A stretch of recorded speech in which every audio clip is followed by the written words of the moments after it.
Mother যেন আমাৰ লাগিছে আৰু সেইকাৰণে আমি তাৰ বিচাৰিছোঁ।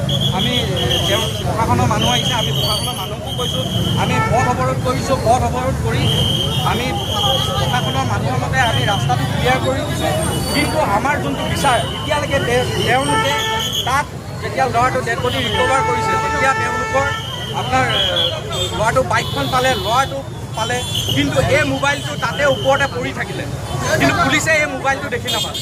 সেইটোত চবৰে এটা প্ৰব্লেম হৈছে কি যে এই বস্তুটো পিছত আনি তাত থৈছে নেকি? যদি ইমান প্ৰশাসনৰ মানুহ গৈ যদি এই মোবাইলটো যদি গাত আপোনাৰ 3টাকৈ ফুটা আছে, আপোনাৰ পেটত 3টাকৈ ফুটা আছে আৰু ডিঙিত আছে, ডিঙি চেপা যেন এনেকুৱা ডিঙি ফুটা হৈ গৈছে, এনেকুৱা ফুটা মৰাৰ নিচিনা এনেকুৱা দাগ আছে।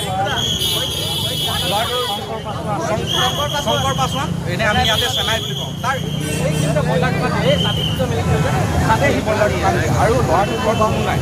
সিয়ে মানে ঘৰখন সিয়ে চলাইছে। বডিটো পানী পৰি ষ্টেচনত। আমি এটাই কৈছোঁ, চৰকাৰে আমাৰ এটাই অনুৰোধ যাতে এই ল'ৰাটোৰ আজি ঘৰখনৰ কি হ'ব, এই ল'ৰাটোৱে যাতে এটা উচিত ন্যায় পায় আৰু তেওঁলোকে যাতে ক্ষতিপূৰণ পায়, কিবা এটা যাতে চৰকাৰে তেওঁলোকক বডিটো পি এম কৰিলে, আমাক সেইটোৱে লাগে।